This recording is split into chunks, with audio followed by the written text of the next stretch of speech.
Hi, good afternoon. It's now 3:27 in Cincinnati area. This is Amita Ghosh from Resolve Counseling and Consulting. We are a small counseling practice in the greater Cincinnati area, and we specialize in relationship counseling, weight loss counseling, and in anxiety and depression. So, Happy New Year to you. Thanks for joining me. Please leave some comments down below and let us know if there's any questions you have, any topics that you would like for me to address. I'd be happy to do that. So today I wanted to take some time and talk about setting goals. Everybody sets goals for the New Year's. You know, we all have goals of wanting to lose weight, of saving money, of having better relationships and things like that. So, how is it that most of us end up not achieving those goals? So, one of the things that I wanted to talk about today is that looking at our goals as something that is achievable. So, when we set goals, it needs to be what's called a SMART goal. So, SMART goals are specific. So, S stands for specific. SMART, as M stands for it's measurable. So they need to be measurable. So S, M, A stands for achievable. R stands for relevant. And T stands for timely. So when we are setting goals, if we can stick to these ideas of our goals being specific, measurable, achievable, relevant, and timely, it's a little bit easier to reach those goals. So, in a relationship, what does that look like? We are talking about relationships. My topic here is to see what kind of goals we can set for healthy relationships. So, if you have realized that your relationships are struggling, that maybe you haven't been able to do the things that you wished you would do in your relationship. Maybe you are not as close to your partner as you would like to be. Maybe you haven't, done the things that you'd like to do for your partner. Then maybe this is a good time to set some goals for your partner and say, not for your partner, sorry, for your relationship. So, some goals, it could look like I would like to, maybe a general goal is I would like to have a better relationship. Well, we all want to have a better relationship with our spouses, with our partners. However, that goal can be a little too generic, a little too global, and in order for us to achieve that goal, we need to sort of narrow it down and see how we can make that more operational. So what does a better relationship look like to you? So a better relationship could be that we communicate about important things every week. It could be that we say goodbye to each other every day when we're leaving for work. It could be as simple as we hold hands when we are next to each other. So you need to define for yourself and for your relationship what a better relationship looks like. It could be that we are on the same page with our parenting ideas or our parenting styles.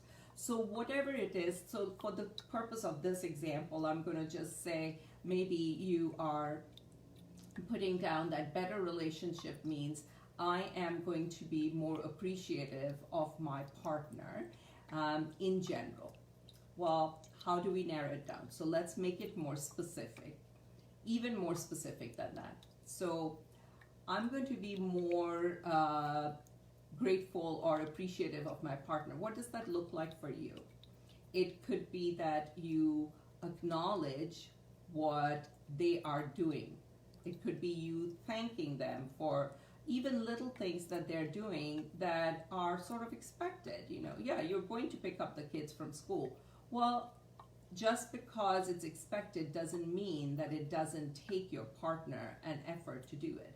So having the idea of appreciating them for that is still goes a long way. So you say, okay, I am going to thank my partner, my spouse, for picking up the kids from school every day, even though I know that that is something that they are going to do every day. I'm sure that there are days that your girlfriend or boyfriend or husband or wife is not feeling like going, and they still do it. So acknowledging that, they are doing it even though it doesn't feel like they want to, even though they're tired, maybe they have a headache, maybe they have 20 million other things that they have to get done, but they've committed to doing one thing and they are doing it. So appreciating them for that. Well, when are you going to do it? So that was specific. We had a specific idea. Is it measurable? Yes, it's measurable. And it's measurable because you can say thank you, and that you've done it or you haven't done it. Is it achievable? Yeah, it's pretty easy to say thank you, so it is achievable. Is it relevant? Is it relevant to what? Well, is it relevant to your relationship? Is it relevant to making your overall goal of having a better relationship?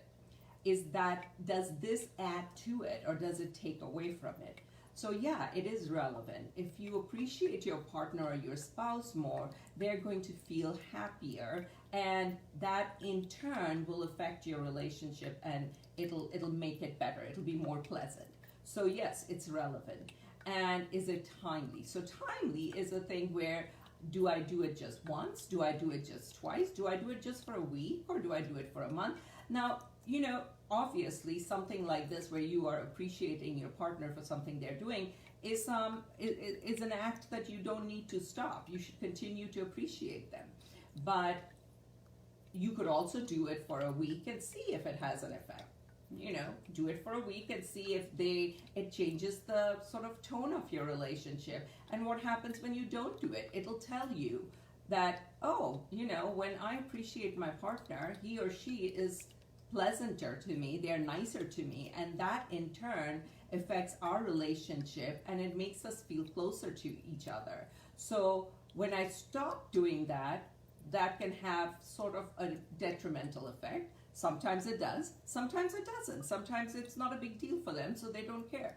But you can find out by doing different things to see what really your partner is craving. Maybe they are asking, they're craving that appreciation. Maybe they're craving some time with you alone. Maybe they're craving not being bothered while they, do their crafts or play video games or something like that. So finding out what feels like an appreciation to them, and then doing more of that.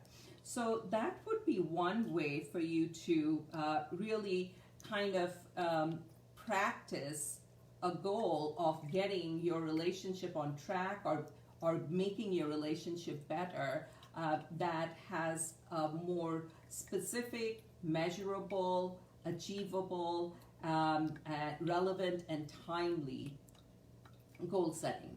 So now I wanted to spend a few minutes just talking about how does this affect our how does this work for us on a personal level? Like if you want to have a goal, it's important that you make it very specific. So everybody wants to lose weight.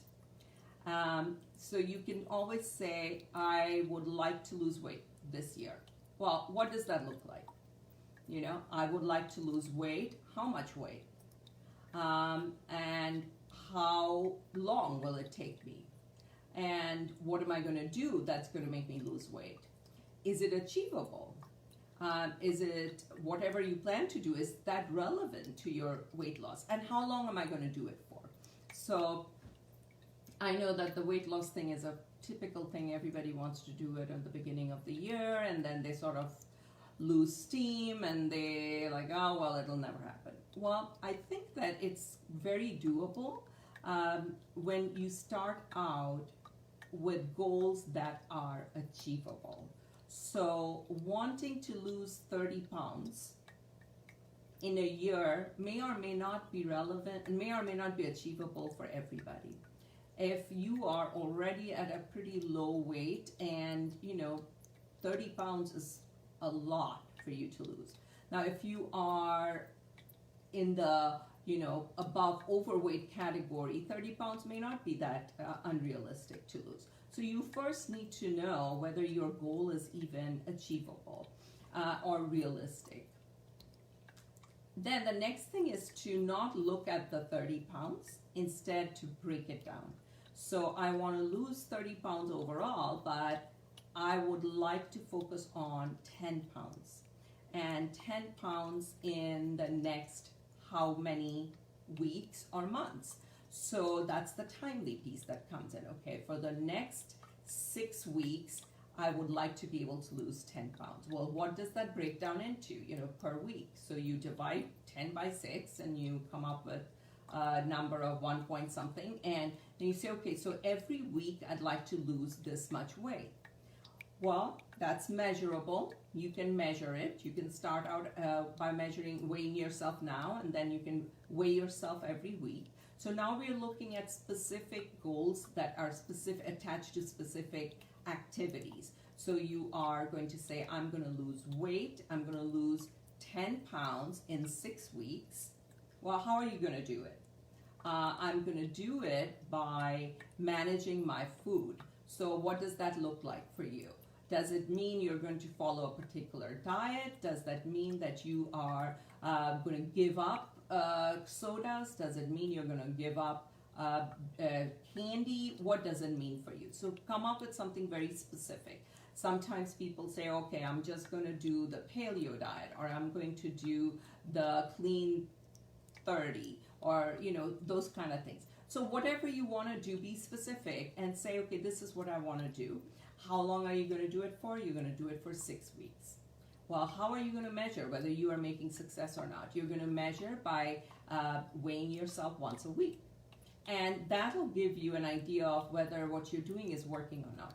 Are you going to also include exercise in there? So you say, okay, I'm going to manage my food.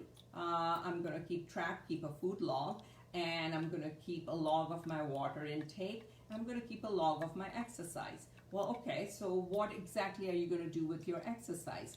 Well, I don't know. Maybe I'll walk. Be specific. Don't overachieve. Try to overachieve.